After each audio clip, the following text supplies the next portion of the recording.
நெஞ்சம் நிறைந்த நேயர்களே, எல்லாரும் நல்லா இருக்கீங்களா? உங்கள் அத்தனை பேருக்கும் உங்கள் ஆத்மார்த்த ஜோதிடர் நங்கநல்லூர் டாக்டர் பஞ்சநாதனின் இனிய காலை வணக்கங்கள். இந்த நாள் இனிய நாளாக உங்கள் குடும்பத்தில் உங்களுக்கு எல்லோருக்கும் அமையட்டும். இது ஒரு நல்ல நாள். நம்முடைய இன்றைய ராசி பலன்கள் நிகழ்ச்சியில் இன்னைக்கு நம்ம பார்க்க போவது டிசம்பர் மாதம் 11ஆம் தேதி 2025ஆம் ஆண்டு பலன்களை பார்க்க போகிறோம். தமிழ் வருடத்தில் இது விசுவாவசு வருடம், கார்த்திகை மாதம் 25ஆம் நாள். இன்னைக்கு வியாழக்கிழமை. சந்திர பகவான் இன்னைக்கு மகம் நட்சத்திரத்தில் காத்தால 8:27 வரைக்கும் இருக்கார். அப்புறம் பூரம் நட்சத்திரத்தில் அனுக்கிரகம் பண்ண போறார். மேஷராசி என்பர்களே, பூர்வ புண்ணிய ஸ்தானம்னு ஜாதகத்தில் ஒன்று இருக்கு. அந்த ஸ்தானத்தில் நல்ல கிரகங்கள் இருந்தால் நம்ம வாழ்க்கை ரொம்ப நல்லா இருக்கும். சில நேரம் அந்த பூர்வ புண்ணியாதிபதி சரியில்லைன்னா வாழ்க்கையில் நம்ம போராடுகிறோம். ஏன் போராட்டம்னே தெரியலையே. நல்லா படித்தோம், நல்லா உழைச்சோம், ஆனால் வாழ்க்கையில் முன்னுக்கு வர முடியல. சாதாரணமாக இருக்காங்க, சில பேர் ஜெயிச்சிடுறாங்க. என்ன காரணம் அப்படின்னு தவிச்சுன்னு இருப்போம். காரணம் ஜாதகத்தில் இருக்கக்கூடிய பூர்வ புண்ணிய ஸ்தானம். ஒரு ஜாதகத்தை எழுதும் போதே பதவி பூர்வ புண்ணியானாம் அப்படின்னு எழுதுறோம். அந்த பூர்வ புண்ணிய அனுக்கிரகம் இருந்தால் தான் நல்ல வேலை கிடைக்கும், நல்ல வாழ்க்கையில் உயர்வு வரும், எல்லாமே வரும். மேஷராசிக்காரர்களுக்கு இன்னைக்கு பூர்வ புண்ணிய ஸ்தானத்தில் சந்திர பகவான் போயின்னு இருக்கார். நம்ம செய்த புண்ணியமெல்லாம் இப்போ நம்மளை காப்பாற்றும். தர்மம் தலை காக்கும், தக்க சமயத்தில் உயிர் காக்கும். நாங்கள் பாருங்க, அப்படி தர்மம் காப்பாற்றும். நல்ல கல்யாண செய்தி, நல்ல சுப செய்தி, குடும்பத்தில் ஆரோக்கியமான விஷயங்கள், ஆரோக்கியமான விவாதங்கள் எல்லாம் நடக்கும். வியாபாரம் லாபகரமா இருக்கும். ரிஷபராசி என்பர்களே, சந்திர பகவான் இன்னைக்கு 4வது ஸ்தானத்தில் போறார். கேது பகவானும் அங்க இருக்கார். சுக்கிர பகவான் இன்னைக்கு நமக்கு 7ஆம் இடத்துல பயணம் செய்து இருக்கார். நல்ல கல்யாண செய்தி ஒன்று கூடி வரப்போகிறது. விஐபிகளுடைய நெருக்கம் இன்னைக்கு கிடைக்கும். இன்னைக்கு மீனாட்சியை வழிபடணும். மீனாட்சியும் சொக்கநாதரையும் வழிபட்டால் பிள்ளைகளுக்கு நல்ல படிப்பு வரும். ஒரு குடும்பத்தில் கல்யாண தடை இருக்கு அப்படின்னு சொல்லிட்டா நேரம் மதுரைக்கு போகணும், மீனாட்சியை தரிசனம் பண்ணணும். நான் ஆட்சி செய்து வரும் நான்மாட கூடலிலே மீனாட்சி என்ற பெயர் எனக்குன்னு சொல்லுவாங்க. மீனாட்சியுடைய தரிசனம், மீனாட்சி அம்மன் பிள்ளை தமிழை தினமும் படிப்பது, இதெல்லாம் வாழ்க்கையில் நல்ல சுபகாரியங்கள் கொண்டு வந்து தரும். ரிஷபராசிக்காரர்களுக்கு இது நல்ல நாள். மிதுனராசி என்பர்களே, மிதுனராசிக்காரர்கள் இன்னைக்கு கொஞ்சம் எச்சரிக்கையாகவே இருக்கணும். எல்லா நண்பர்களையும் முழுசா நம்பக்கூடாது. இந்த மயில் மேல பயணம் செய்யக்கூடிய முருகனை பாருங்க, ஒரு காலம் மடக்கி வச்சிருப்பார், ஒரு காலம் தொங்க போட்டு இருப்பார். இந்த மயில்ங்கிறது ஒரு அசுரன் பாருங்க. எந்த நேரம்னாலும் அது தன்னுடைய குணத்தை காட்டிடக்கூடாது அப்படின்னா குதிக்கிறதுக்கு தயாராக இருக்கணும். முருகப்பெருமான் அதான் ஒரு காலம் தொங்க போட்டு ஒரு காலம் மடித்து வச்சுன்னு உட்காந்துருக்காரு. இன்னைக்கு எதிரிகள் விஷயத்திலேயே எச்சரிக்கையாக இருக்கணும். பண வருமானம் நல்லா இருக்கும். சில நெருக்கடிகள் கழுத்து வரை வந்தால் கூட தப்பிச்சுக்கிடுவீங்க. இன்னைக்கு வியாபாரம், நல்ல பணியாளர்கள் இன்னைக்கு கிடைப்பாங்க.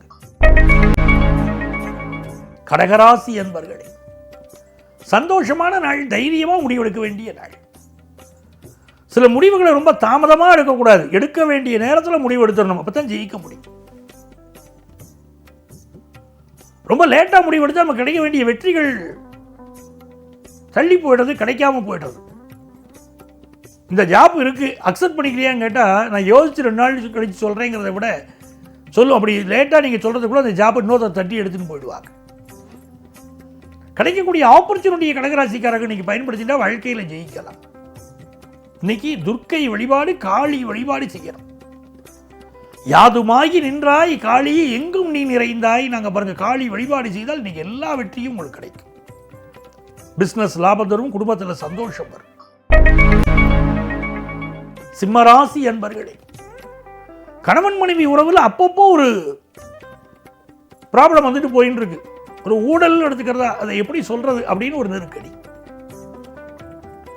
கணவர் மீது அன்பா இருக்கீங்க, ஆனாலும் அங்க டிஃபரன்ஸ் ஆஃப் ஒப்பீனியன் வருது. வியாபாரத்தில் புதிய ஒப்பந்தங்கள் இப்ப கையெழுத்து போடலாம். ஜென்மத்தில் சந்திரன் போகும்போது கொஞ்சம் ஹெல்த்தை கொஞ்சம் பார்க்கணும். ஒரு பரபரப்பாகவே இன்னைக்கு இருப்பீங்க, பரபரப்பாகவும் இருப்பீங்க. கன்னிராசி என்பர்களே, நன்மையான நாள், நல்ல நாள். சுக்கிர பகவான் அனுகூலமா இருக்கார். எடுக்கிற முயற்சிகள் எல்லாம் வெற்றி பெறும்.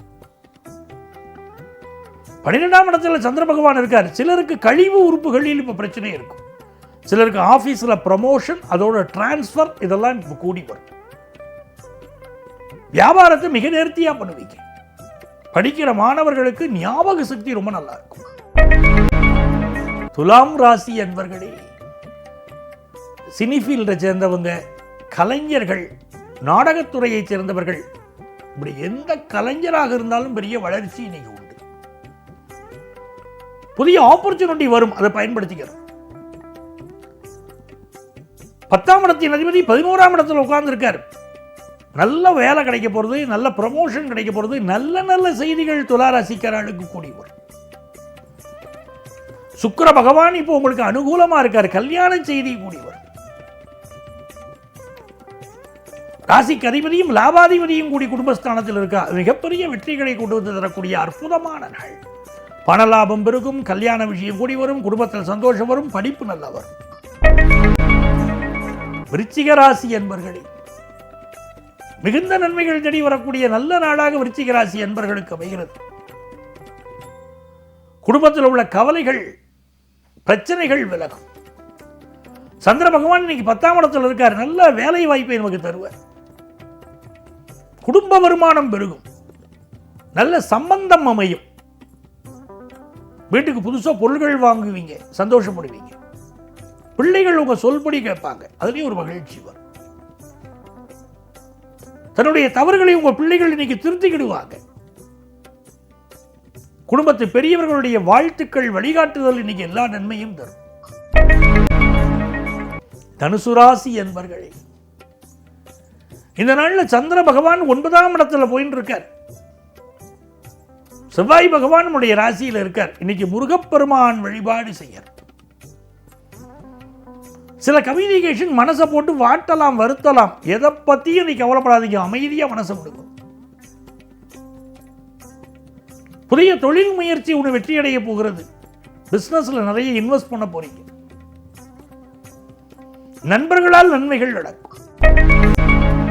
மகர ராசி என்பர்களே, பினான்சியல் இம்ப்ரூவ்மெண்ட், மனசுக்கு சந்தோஷம் தரும். லைஃப் இப்படியே போயிருவோம் நமக்கு அப்படின்னு கவலைப்பட்டுக்கிட்டு இருந்த நமக்கு, இல்லை இல்லை நம்ம வாழ்க்கையும் நல்லா இருக்கும் அப்படின்னு காட்டக்கூடிய ஒரு நாள்.